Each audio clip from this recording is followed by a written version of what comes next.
I believe that podcasts don't grow organically. I don't think there is a good enough search tool. There are people, you're probably one of them, Louis, who can buck the trend, but there really isn't a good search tool for podcasts. So just creating a really good podcast with a title which is linking to the thing that you're creating probably won't be enough to get people to find it, discover it, listen to it. And so you do have to think about how you're going to market the podcast. How are you going to get new listeners? How are you going to get people to subscribe?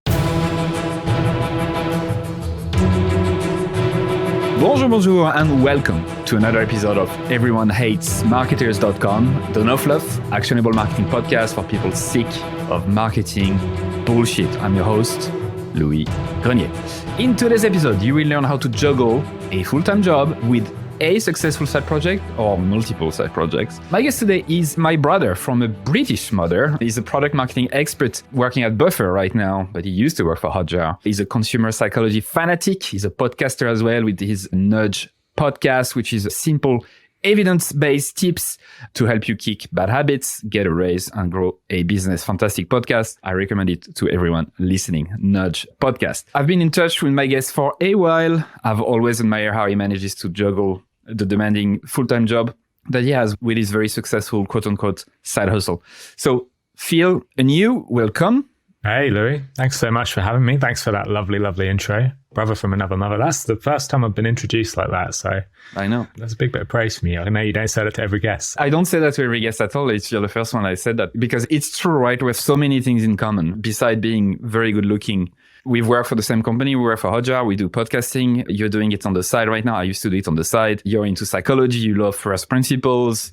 Yeah, I think there's a lot in common here. Yeah. I think I definitely looked up and still do look up to you as a big brother. So there's a good analogy there. And you're right. Continue to look up to me. I enjoy the site. So you had that and you said you thought about it for a while, like what perfection looked like or what really good quality looks like. So maybe briefly, can you describe what a quality episode looks like from your perspective? Different for everyone. I sort of wish I'd started a podcast with someone else and it had been two people chatting. I think some of the best podcasts out there are just two people talking and you're just listening in on the conversation. That's a very easy way to get a very high quality podcast, but I went the hard route. Quality for me looks like a topic which is interesting to people beyond just marketing. So trying to find a concept which links heavily to marketing, but is interesting beyond just that. It means getting to the point very quickly, like you said. So I use the curiosity gap a lot when I'm creating my podcast. The curiosity gap is this idea that you just hide information from people when you start your story. So Shakespeare... Clickbait. It's clickbait, yeah. Shakespeare was the original clickbaiter. Actually, Charles Dickens was, and Arabian Nights even before that. Shakespeare, all of the stories that Shakespeare was writing about, they were existing stories. He was rewriting existing stories. The only thing he changed when he rewrote them is he removed a lot of the information about the character, which was always shared at the start of the story. So at the start of the story, Hamlet is declared as being insane, and then you watch the rest of the story. Shakespeare removes that and leaves you to ponder what's going on in his head. Is this the same person or not? And having that gap and creating that curiosity, having that clickbait makes people far more likely to watch. So that, or listen, or whatever it is, that's something I really try and think about with all of my episodes. So what will get people hooked on this story? But really, what can you almost hold back and reveal later on to keep people listening? I think that's really important. Is that something you use, Lou? Yeah, in the introduction, I said how in today's episode, you learn how to juggle a full-time job with a successful side project, and people stay to know how to do that. And we have yet to talk about it. No, we have. But I love the way, by the way, you're such a fucking nerd where you just back up what you say with the actual bias and all of that. I think it's important. Yeah, no, you're a weirdo, just like me. Okay, so you have that podcast. You tried a few things that failed before, just like me.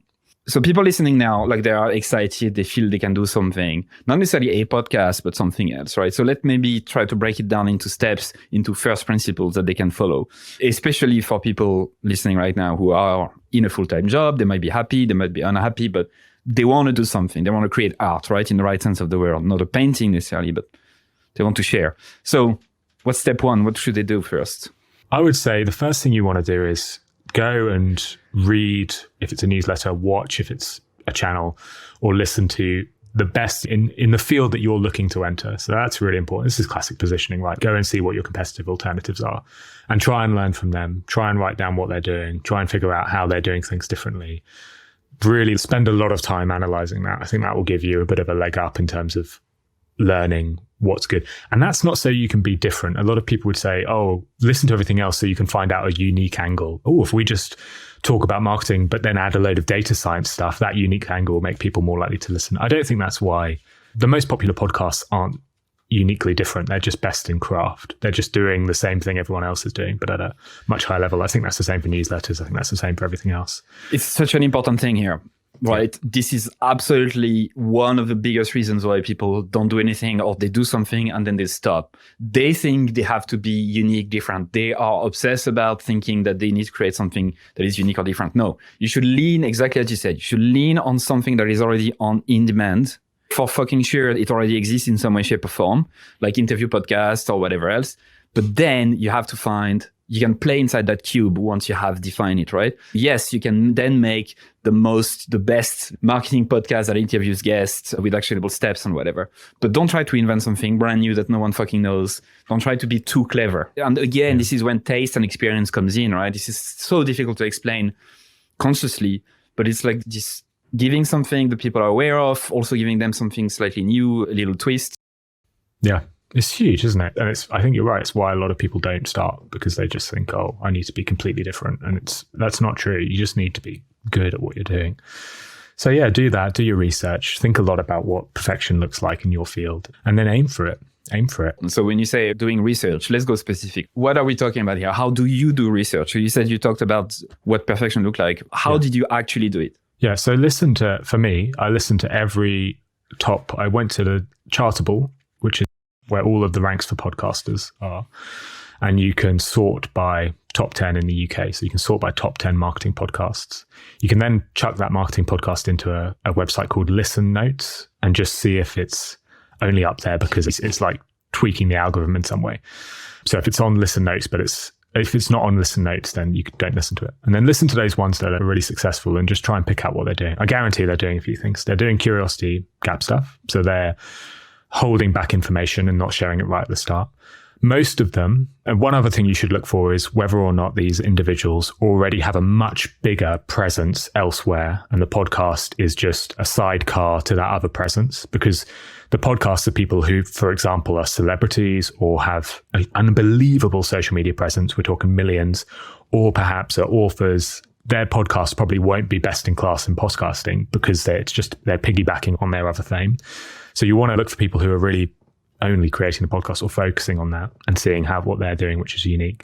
They'll be doing stuff like Curiosity Gap. They'll be doing stuff like, I think they'll be making sure that their guests are very well prepped. So you won't be listening to a conversation which starts with, hi, my name is XYZ. I do XYZ.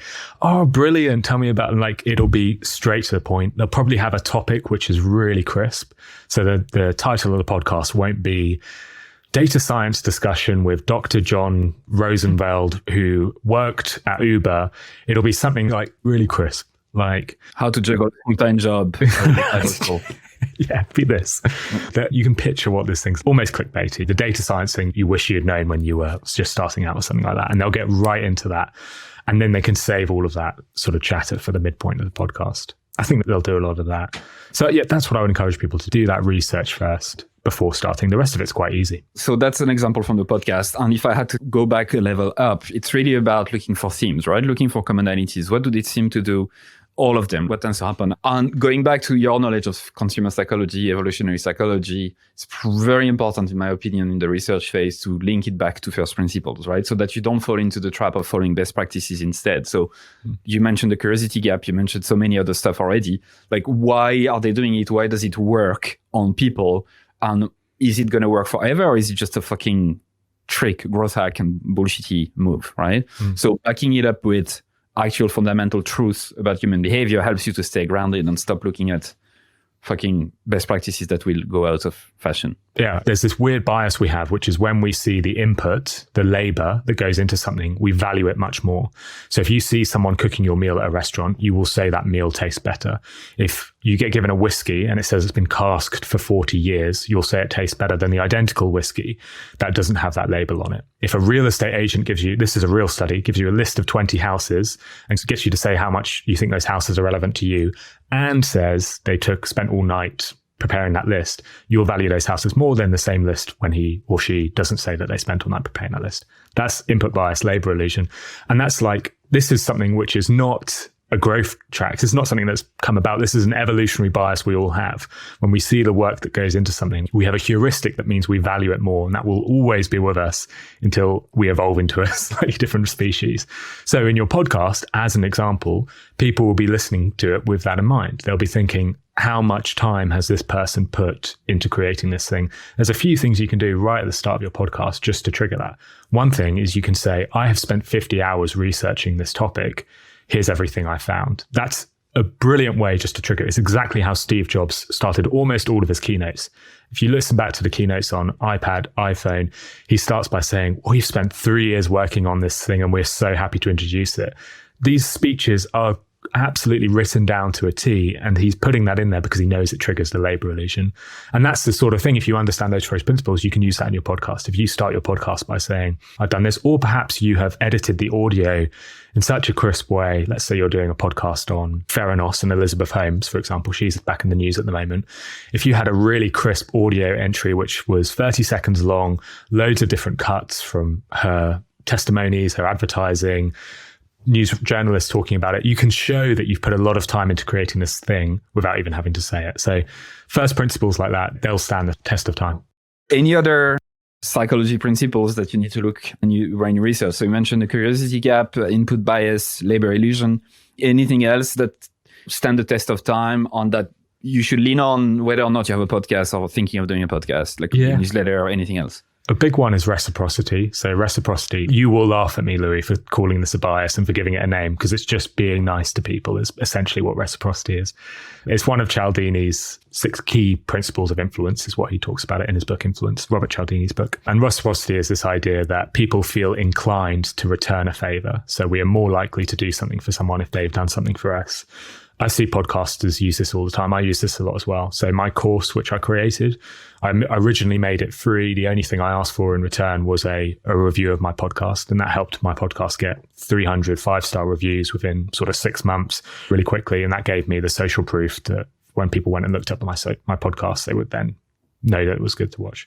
So reciprocity can be really valuable. You can use it in all sorts of ways. So you can use it to get reviews. You could, for example, use it to get better guests as well. So if you've just interviewed someone, the thing you should say at the end of the interview is, that was brilliant. You were really fantastic. I can't wait for the audience to hear that. Is there anyone else you would recommend coming on the show? Once you've done something for someone, once you've allowed them to come on your podcast, it's much easier to get them to do something for you. So yeah, reciprocity is one, especially if you want to grow your listeners and get some new guests on the show. Yeah, like I always say, when you are stuck in your market where you don't get results and stuff like that, try to give before expecting anything in return.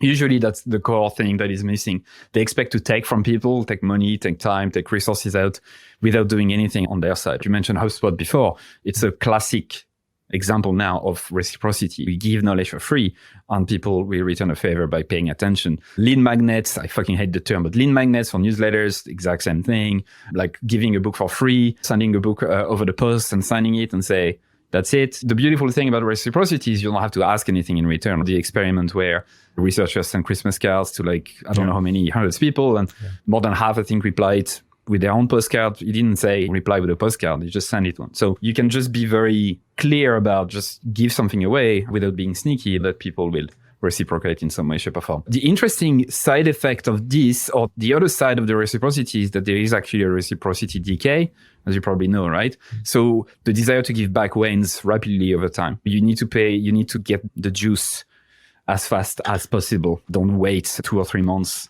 for a favor returned. Yeah, I'm trying to think. There is a study which looked at just that. They measured how likely people were to take action on something and then measured if there was a delay, and the delay completely removes the likelihood of taking action. Yeah, it's a research by Chuan, Kessler and Milkman in 2018, I believe. Oh, you just knew that off the top of your head. Amazingly. No, I have like research in front of me as well. That's what I have in front of me. Yeah, what do you have in front of you? I won't tell you. I'll tell you at the end. What I have in front of me is the result of literally thousands of hours of research, of me going through the podcast episodes that I did, books, my own thought, my own notes, swipe files and everything. And it's structured in a way where, like, when I interview someone now, I can just go to it, really quickly find the information I'm looking for. And that's not specific to your guest. That is just general. That's Louis' mind bank. Yes, Wow. my second brain. That's Tiago Forte talks about building a second brain. It's not perfect, but it's really fucking good. I have, it's just endless stuff. So when I read a book that is good, for example, I would take notes of it like on purpose, and I would take screenshot on Kindle, put it as a bullet point, add a summary to it so I can quickly find it and then categorize it. But I can also create mirrors of that same thing, meaning it can sit in different places at the same time. And if I modify one, it modifies everywhere. So that's very helpful for my daily emails, for example. But yeah, going back to the labor illusion, that's not a fucking illusion. Labor came into that. And trust me, the reason why I'm able to back it up with research fast is because it just took me so fucking long. So it goes back to what you're saying earlier about doing your research and stuff. Okay, do they have other prisons? Don't look at newsletters or podcasters and in isolation. Look at whatever else they have going on. Leverage the curiosity gap, input bias, labor illusion, reciprocity. Once you have that, what do you do? So let's talk about podcast marketing, because I think it's something which is really important. I believe that podcasts don't grow organically. I don't think there is a good enough search tool. There are people, you're probably one of them, Louis, who can buck the trend, but there really isn't a good search tool for podcasts. So just creating a really good podcast with a title which is linking to the thing that you're creating probably won't be enough to get people to find it, discover it, listen to it. And so you do have to think about how you're going to market the podcast. How are you going to get new listeners? How are you going to get people to subscribe? And yeah, as I mentioned at the start, I've tried loads of different things. I've tried advertising on Twitter, on Facebook, on LinkedIn. Very, very difficult to get listeners to come from there. I spent like over $2,000 on TikTok. I did a whole episode on this where I got 11,000 followers on TikTok, over 1 million views. All of the TikToks were clips from the episode. At the end, it said, click my link in bio. I had a link in my bio on my TikTok, which linked to my podcast. I could track every single click and how many people listened using Chartable smart links. And I saw from the 1 million views, from thousands spent, 11,000 followers, I had, I think, 50 people actually go and listen to an episode of my podcast. Absolutely none. Unfortunately for me, same with newsletters. I've advertised on newsletters. I've advertised on Caitlin Bourgoin's brilliant newsletter. And what that was brilliant for was for getting newsletter subscribers. So I got loads of newsletter subscribers. Very few people went and listened to my podcast though. And the finding here is, if you want, the issue of podcasting is not everybody listens to a podcast. It's not universal. Everybody reads. So everyone has email. So everyone has the potential to sign up to your newsletter. Everybody has Twitter, so everyone has the potential to follow you on Twitter or TikTok or whatever medium. It's a much smaller percentage of people who actively listen to podcasts as well. Not just people who maybe listen once in a while, but listen once a week and have 7 in rotation. So the learning here is, if you want people to find your podcast, you need to be present, or you need to reach people who are already listening to podcasts. The easiest way to reach people who are already listening to podcasts is to reach them whilst they're listening to podcasts.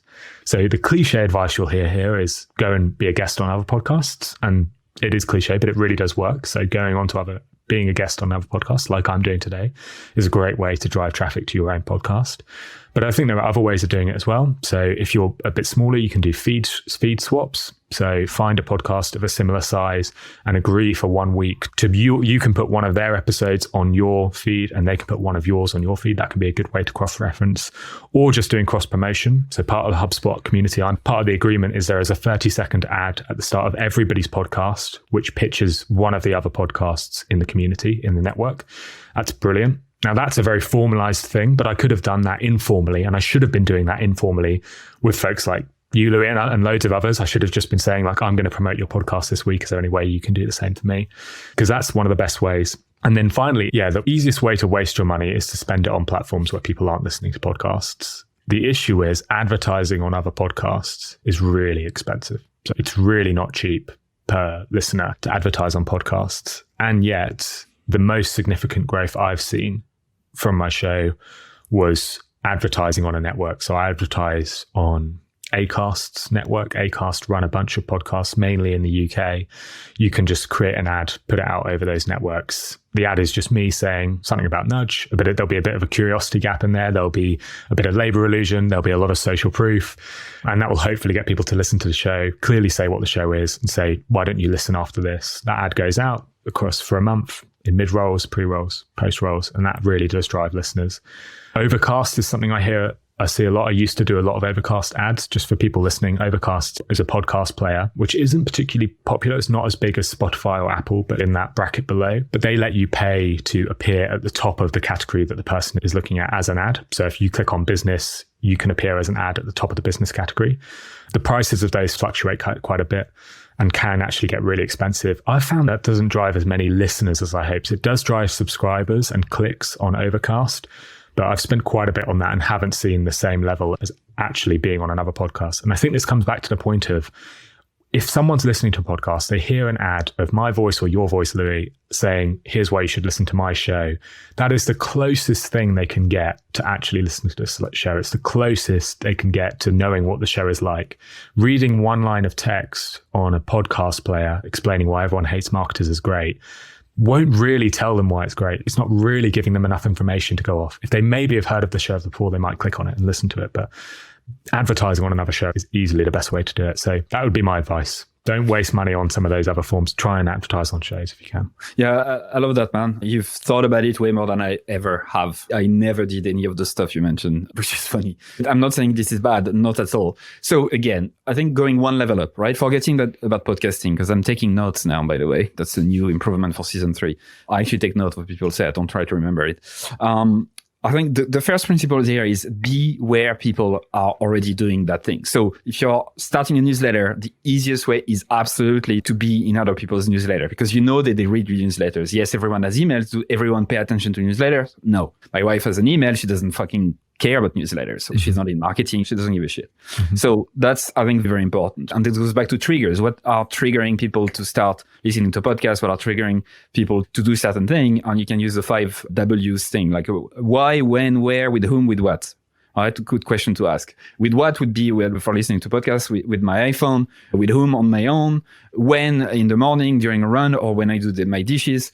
But it's always very closely related to what you described. The second thing that I pick up from what you said, which is something I fucking say all the time, which is borrow other people's audiences. Don't try to start from scratch on your own like a fucking idiot.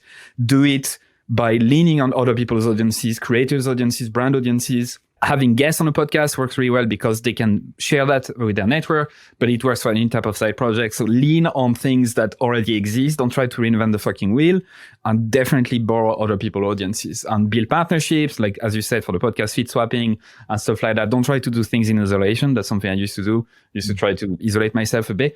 Definitely just be fucking kind with each other and build a network like that.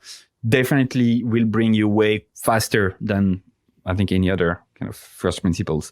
And then, be willing to spend fucking money, right? Today's world is very different from a few years ago when it comes to the creator economy. There's way more people now doing it thanks to or because of COVID and all of that. And it's getting sexy. Copywriters on TikTok sharing copywriting, again, $1,000 a day doing copywriting. So being willing to spend money, time or resources is what is needed nowadays. You have to put money in some way, shape or form. Does it feel like a good summary of what you said?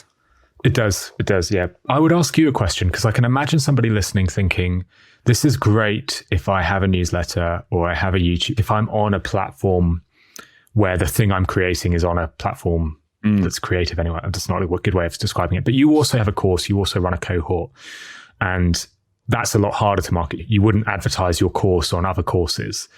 So what advice would you give for people who perhaps don't have a presence on one of these channels that need to advertise their thing? Where would you suggest they go if you're a course creator, for example? Leaning on other people's audiences works. So for example, in cohort-based courses, you can go and create a course on Maven, which enables you to create a cohort-based course and lean on their audience. So instead of trying to do it from scratch with no email list, just fucking bite the bullet and do it in someone else's, making sure that you still have the rights to use that course and the content, which is the case for Maven. That's the quick example, right? So you can always find ways. There's companies, brands, creators need one thing consistently now, which is good fucking content. So if you're able to create good fucking content, partner up. Create that course that you and only you can do, and then partner up. If you are playing the long game, which is more like a full-time job and you have time, then absolutely try to create something that you can leverage later. And the cliche is still very, very fucking true. An email list, in my opinion, is the thing. However way you get the emails, you have to. This is such a this is the blood, like this is the fucking my business. If you remove my podcast, you can remove my LinkedIn, you can remove everything else. Don't remove my email list, because I know I can sell with my email list and I won't go broke with an email list. With a podcast, you can do ads and stuff, and hey, it's very difficult to track. It's not as direct and quick. Yeah, email list. Does it answer your question? Good advice. Yeah, it does. Thank you. Are you interviewing me now, you sociopath? Yeah, it's flipped. Okay. It's my podcast.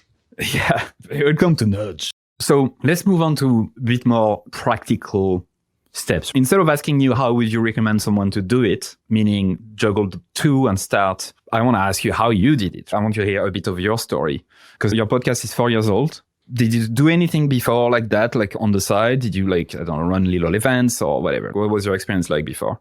I was constantly trying to create something. I've tried to run a business where we sent out flight deals to people, like an email newsletter before email newsletters were popular, which would say the best deals you could get to go on holiday, training courses.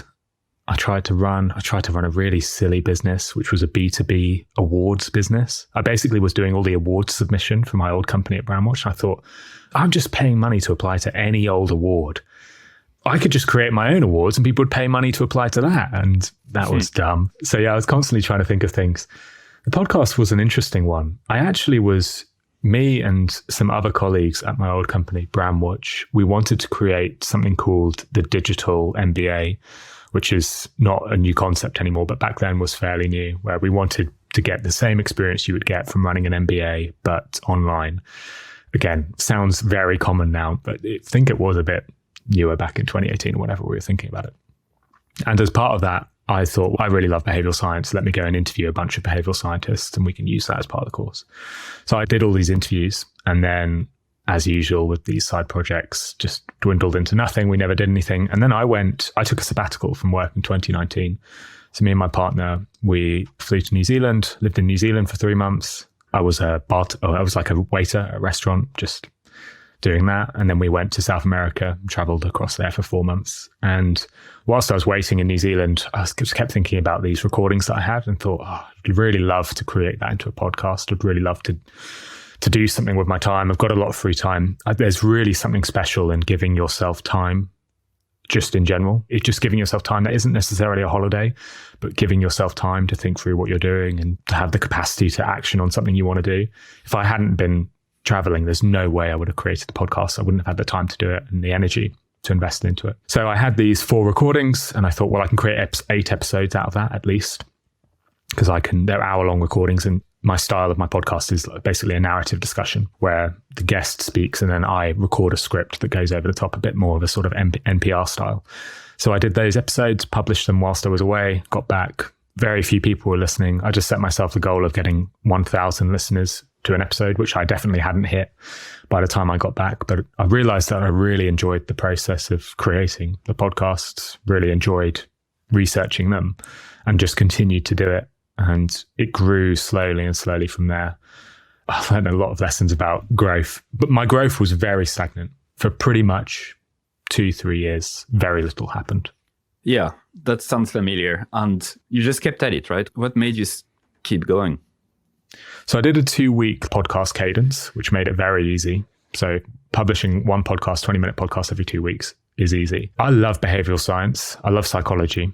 I think studying how people make decisions is possibly one of the most interesting things you can study. I think it just relates to every aspect of life.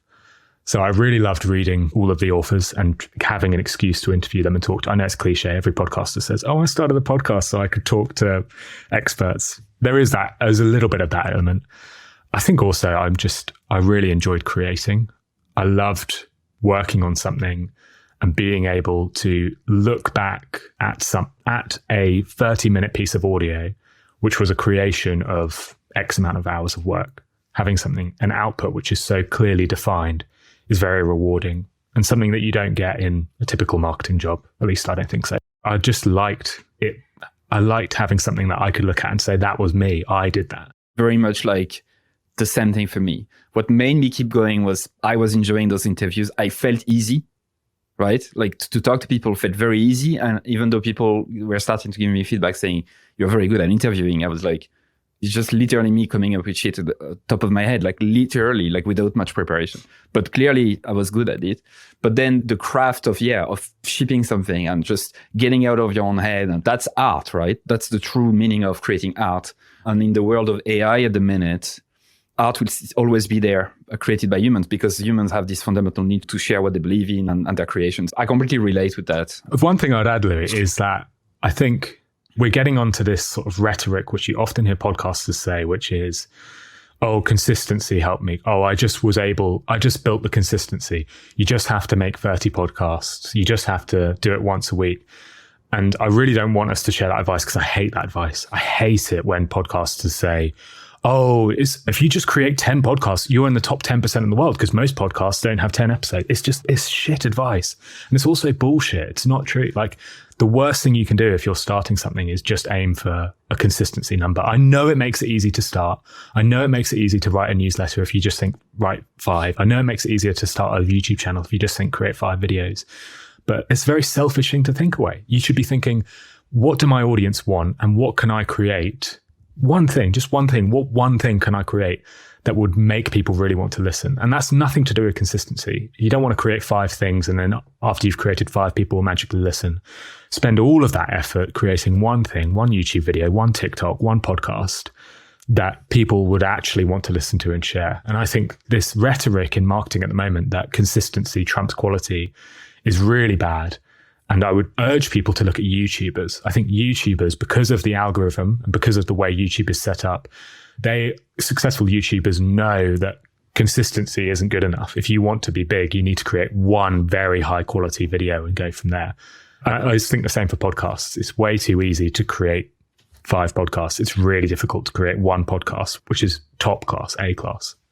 So that's interesting because I disagree with you, right? Yeah. Used to agree, right? I really used to agree, like quality trumps quantity and stuff like that. Mm-hmm. But I think that works if you have experience, taste, if you have developed those skills over time, right? Which is your case, which is my case. I didn't start a podcast without any experience in marketing. I had already created a marketing agency that failed. I had already worked for a startup. I had been a lecturer. I organized a few events in Dublin where I interviewed people. So I already knew, what, even though maybe not consciously, but subconsciously, I had that knowledge of creating something worthwhile. I don't think that you can do that when you're starting out or even after a few years. You have to create things. And sometimes it's quantity first to know what's quality. Do you know what I mean? I don't think many people know what quality is until they fucking ship. And then you see what sticks, right? That's what I do on LinkedIn. At first, my daily posts were shit. And then they get better. Now they're shit again. So I need to learn how to make them better. This is the conundrum, right? I believe that quantity leads to quality. And that's the thing. If you look at Mr. Beast's first video, they are shit. So he didn't come up with a fucking banger straight away. I disagree on Mr. Beast. He had something in his first videos which made him viral. Input bias is what it is, by the way. So would you I'm like trying to take in what you're saying. You're saying, yeah, quality comes out of consistency. And you're also saying you did have a bit of a level up. So you started your podcast with really good marketing knowledge, really good networking.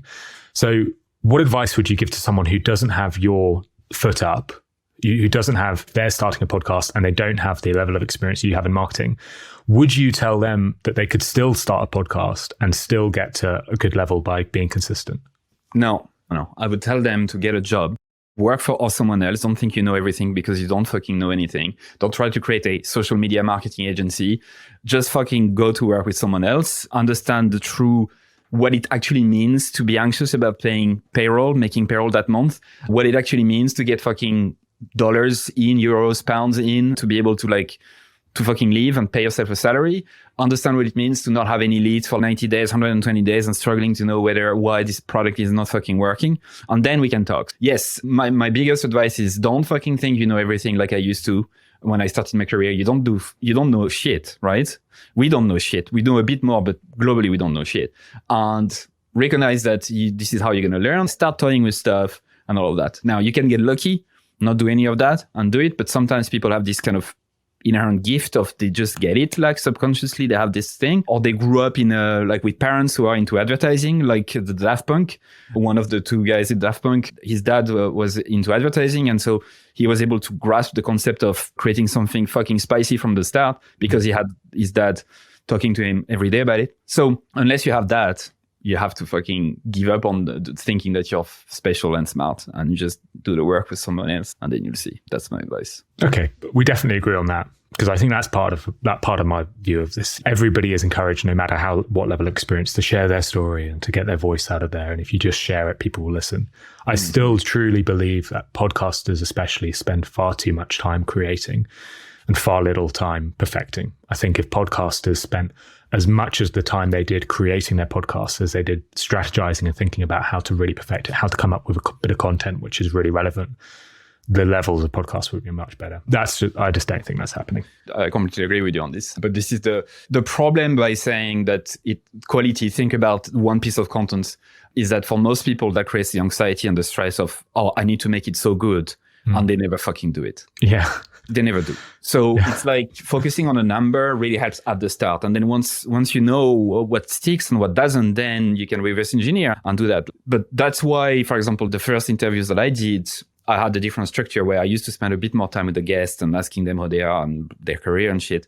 And I just flip it when I started to get feedback saying, you're very good at interviewing about steps and shit like that. You need to do that more. Or you're very good at repeating what people say in your own words so that I can understand. Basically, yeah, the first interviews were not as good as the ones I do now. Yeah. And if I had this thought of, I need to make it the best interview possible from the first time, I would not have started and we wouldn't be talking. I'll be miserable, all of that. That makes sense. And this is the last thing I'll say on this. I think I totally agree with that. I guess what I would say is I made podcasts for 3 years and I think they got better at a percentage level of 1%, maybe less.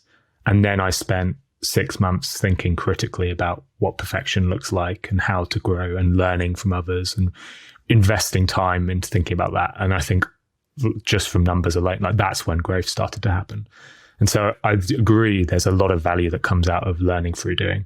But I also wish I could have told myself back in 2019, before you start, just spend a month listening to loads of different podcasts, spend a month watching YouTube creators, spend a month looking at the top TikTok, learn what they're doing. That's what I wish I'd done. It's something I do continuously, right? Which I definitely encourage people to do is like looking at what people are doing. Why is it working? Why it's not working? And just be curious about the world. Absolutely. I think that's a prerequisite as well.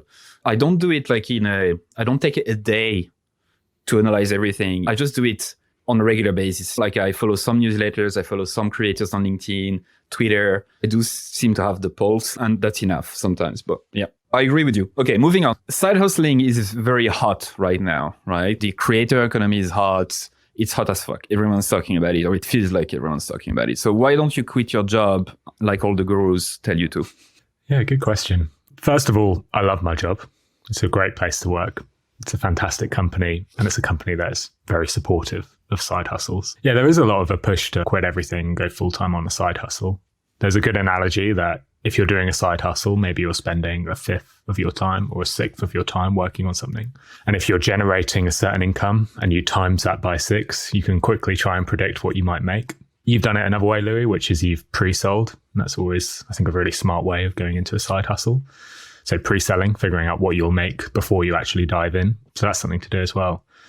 I think for me right now, I really want control and freedom in my life. I really want the ability to be able to plan out my future, to figure out what I'm going to be able to do, to focus on the things I want to focus on. Going full time into a side hustle might mean that I no longer have the freedom to manage my time in that way.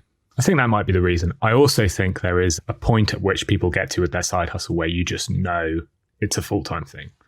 And I think that point is different for everyone. I'm not quite sure what that point is for me, but I'm not there yet, not near that yet. So that's an easy one for me to just say, okay, I know I'm not at that level yet, so it's not time.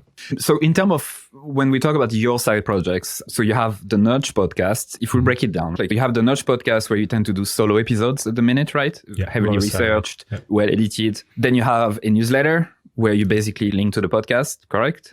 Yeah. Yep. The newsletter is very light touch, but yeah. Yeah, it's like very small emails, but it does the job.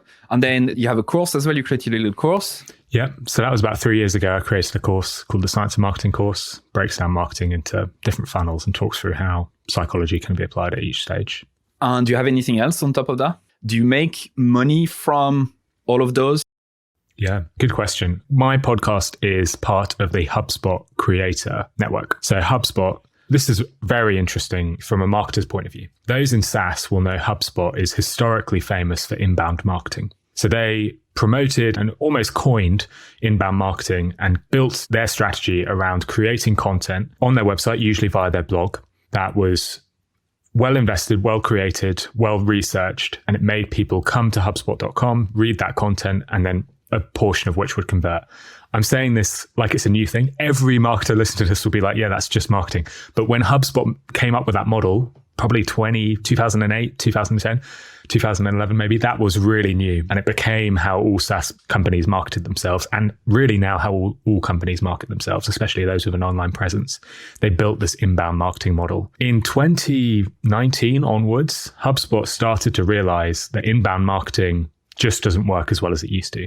There's now too much content available online. There's also lots of very high quality content being put out by companies. Most companies have very well paid, very good content writers now. That wasn't the case 10 years ago. And HubSpot have realized that more and more people get their information from creators rather than from companies. So they built this creator network, of which I'm part of, where they have a licensing agreement with podcasts like mine. With that agreement, I agree to only play HubSpot ads. HubSpot agree to pay me. So they pay me a fee to, just as they would having an advertiser on the show. How much? It's tiered. This is really fascinating to talk about. Basically, right now, ends up being about £40,000 a year, depending on how much. But HubSpot also pay money to market my podcast. So they pay me money to advertise my podcast. And I think it might be interesting to get into podcast advertising. I think I've spent more on podcasting advertising than any other solo creator out there, because they pay me at the moment $7,500 a month to market the show. Huge amount of money. And couldn't be more different from you, because you grew your show without spending a penny on adverts. And I'm doing the opposite, and it's not as easy as it might seem. So it's a really lucrative, I think it's a really fantastic cohort to be with, because they invest in growing your show. They really want your show to be the number one marketing show in the UK. In the US is the goal we've got for Nudge. You'll be second, but that's okay. Close enough to first, right? Yeah, exactly. So yeah, there is payment coming from, and it's mainly just from HubSpot. I also charge about 250 quid for the course and get maybe 5 people buying that a month. So you're basically making roughly $5,000 a month from all of this. Yeah. Which is not too fucking shabby. It's brilliant. Yeah, it's brilliant. When we take distance from the little small bubble that we're part of, right? The creator economy, like we follow the same people. There isn't thousands of people doing what we're doing. So it's easy to just to look and think everyone is like that. Like $5,000 a month, so many people are just dreaming of making that amount just for a normal full-time job and struggling right now, like with recession looming or whatever, the anxiety, the war in Ukraine, all of that. So I think it's important to just realize that what you're doing is fantastic and it's such a big achievement already. Yeah, thanks, Louis. So many people want to do the same, right? They're going to listen to this conversation and they'll think, I want to be like Phil. How do I do it? And I don't think they realize necessarily the sacrifices that it takes. And I'm saying that very openly because I know exactly what I mean by sacrifice, meaning sacrifice in terms of time, inviting guests in the evening time for the podcast and trying to find an hour time during the workday to get people to interview them, or later after work where you're already fucking drained and you get to interview someone like Seth Godin. Like I interviewed him after a day of work and you get tired. The stress dealing with both, for me, it was the stress of juggling the two and caring about both and just feeling you're splitting in two. Your identity it was a very weird feeling for me. That this identity thing was like, I felt like I had two people that I had to manage and I had to act a certain way at Hotjar. Then I was acting a different way with the podcast. All of that, that's what I mean by sacrifice. And then the money, I didn't spend money on ads, but I spent money on a lot of shit, like the logos and transcription at the time when AI wasn't that good. So yeah, it took me fucking years, right? I didn't make any money from anything until 4 years. So yeah, just wanted to say that as an intro to that question. So what sacrifices did you have to make to arrive where you are? I tell you that all of that completely resonates, Louis. Yeah, for me, minimum 8 hours a week spent on the podcast, and that's in addition to the job. And that really is a minimum of raw hours spent working on the thing. That's not time spent thinking about the side project, which I'm going to do. That's a whole different thing. I'm lucky with Buffer. Buffer runs a 4-day work week, which is they're pretty strict about. So Fridays we have off. We can spend it on time that we want to do. Buffer incentivizes. They really want people to spend that on side projects, to learn outside your job, do something else. So it couldn't be a better company for me to be at with that regard. So I spend full day Friday working on the podcast. And then, like you said, we're not recording this on a Friday. We're recording this over lunch on a Wednesday. So there will be recordings that I have to do at other times. Usually on the weekend, I'm spending a couple of hours doing it. So total hours, it's 8 hours a week up to maybe 15 and more, depending on what type of week it is. But like you said, I don't think the issue is raw hours. I think that's something that a lot of people who are starting out obsess over. They think, if I can just make 4 hours out of my work week, if I can just finish early one day or work into the night on Wednesdays or do this or that or the other, you can just put hours aside, you can get it done.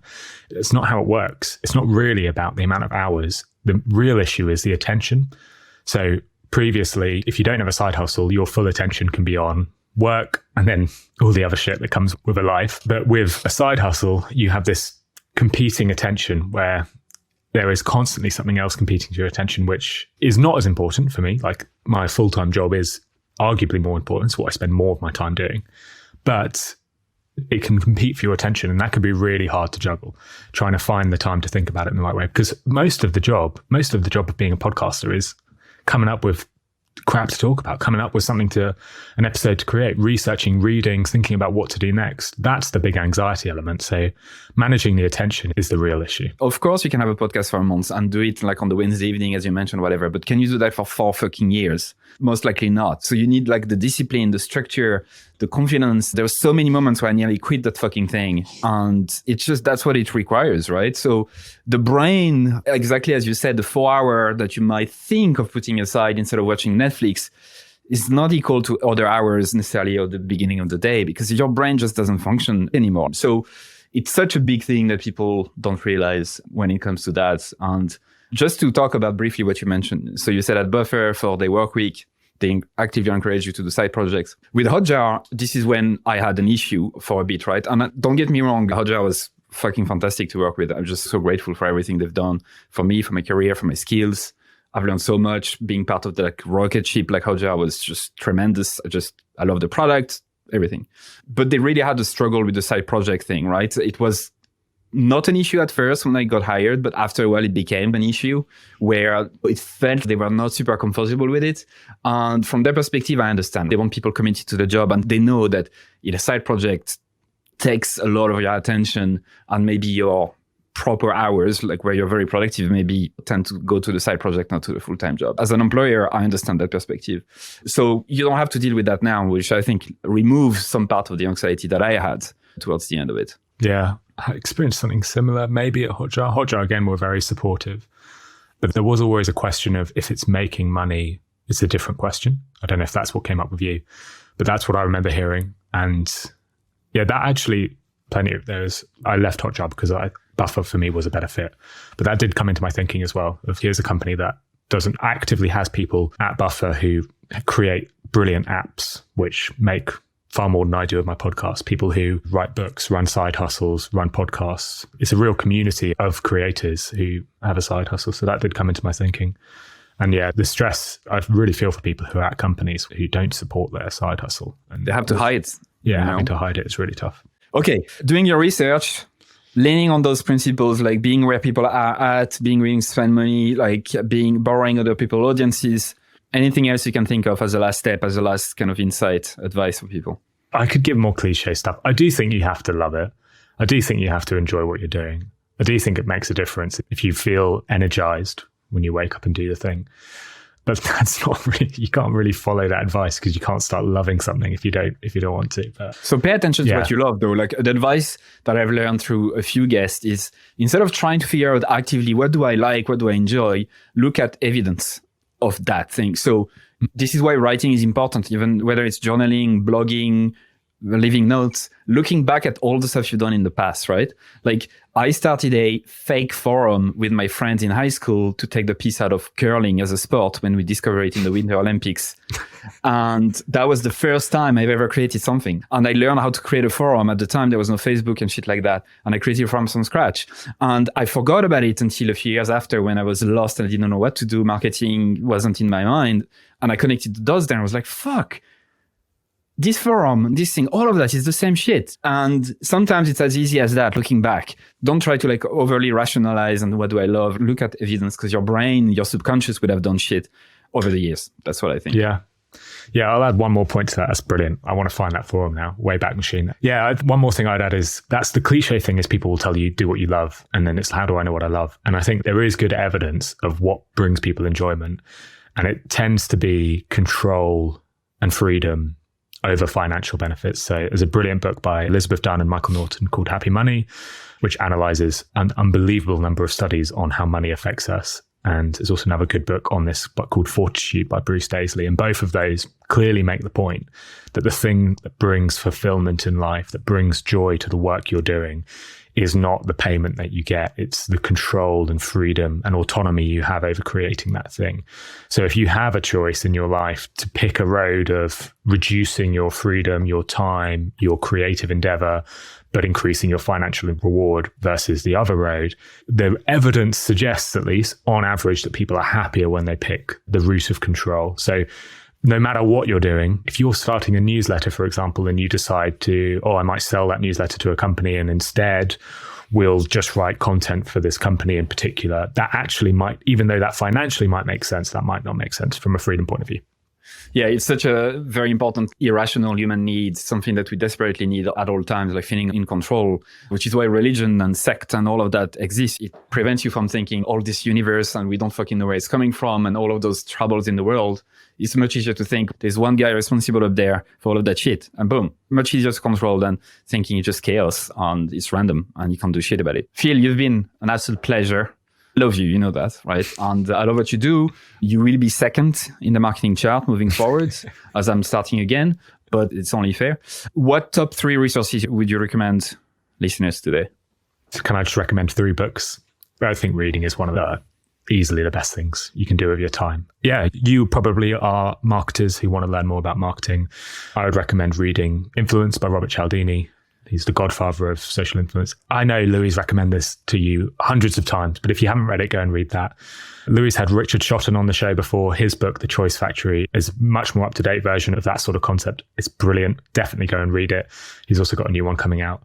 And if you want a slightly different recommendation on maybe a bit more philosophical about why you do the things you do in your life, if you want to understand why you want the things you want, why you have the desires you want, why you've taken the path you've taken, read a book called Wanting by Luke Burgess. It explains it's all about mimetic desire and the principles of how we want the things we want in our life. And if you want to have your mind blown and look back at all the decisions you've made over your life and figure out why you made those decisions, that's a really good book to read. So those are 3 resources I'd recommend. Great, brilliant. I never heard of that last book. So Phil, once again, thanks so much. So where can people learn more from you, connect with you, listen to your podcasts? You're on a podcast player, so search for Nudge. You'll see a big orange logo. That's my logo. So you can find me on there. And then my name is Phil Agnew, Agnew. I'm on Twitter and LinkedIn. You can find me on there as well. Great, man. Thank you. Awesome. Thanks so much for having me.